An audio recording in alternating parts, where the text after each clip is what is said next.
2023 has been an insane year for gaming, with excellent releases coming out all year round.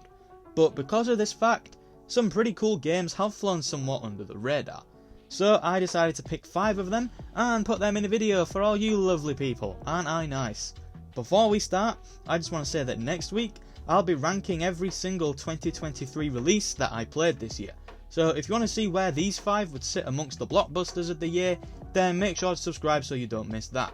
Then, the week after, I'll be ranking every single game I played this year, regardless of release date. We got games from 2023, we've got games from 2001, it's gonna be great. So make sure you don't miss those videos, but for now, let's start things off with number 5. After Us was a game with a bunch of great ideas. It serves as a sort of slideshow, denoting a bunch of problems our wildlife are going through due to the impact of human interaction. Each level features a new problem and a new gimmick, such as dodging spears in the ocean, or manoeuvring around bear traps in the forest.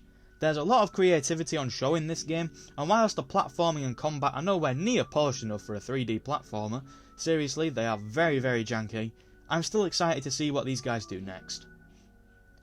Exoprimal was such a cool idea, and it makes me quite sad that it hasn't made anything of its potential yet. 2 teams of players go up against each other and a bunch of dinosaurs in order to claim victory. How cool does that sound? Well, it is that cool. It's unfortunately very repetitive though, and the best way to play this would have to be in small doses. The fact that most of the games revolve around the same few levels fighting the same few dinosaurs, when they do have a lot of variety but you just always end up playing the same games, makes this game feel so repetitive, so much more than it needed to be. But still, I did have a lot of fun with this, and I think it kinda went a bit unnoticed. The first 2 games on this list I thought were good, but the top 3 are brilliant. I waited years for Oxenfree 2 Lost Signals to come out, and it wildly exceeded my expectations. I honestly didn't expect it to be this good. You play as Riley, and with her colleague Jacob, who she meets on her first day on the job, you're tasked with stopping weird shit from going down in the area. I can't really say much more than that without spoiling it, but if you played the first game then you'll know what kind of vibe to expect here. It's creepy, it's eerie, and it's a deeply personal tale with strong themes and fantastic voice acting. It also serves as a brilliant sequel, linking back to the original game very nicely. Oxenfree 2 was one of my favourite experiences in 2023, and if you haven't played this, I would highly recommend doing so if you have played the original. I personally would play the original first, so that you can get more out of this title, but it still works perfectly fine on its own. God damn, is this a good horror game. You're trapped in a bunker with a monster that is hell-bent on hunting you down and feasting on your bones. The monster exists within the bunker at all times. He's not just a set-piece merchant like Nemesis in the Resident Evil 3 remake. He actually wanders the bunker looking for you at all times. So if you're too loud, you can bet he'll be popping up to say hello. But you can't just tiptoe everywhere, as your generator that powers up the bunker is constantly running out of fuel, which you need to fill up with fuel that you find while searching through the bunker. And if it does run out of fuel, it's darkness, and when facing off against a foe that is afraid of the light, that spells a hell of a lot of danger for you, my friend.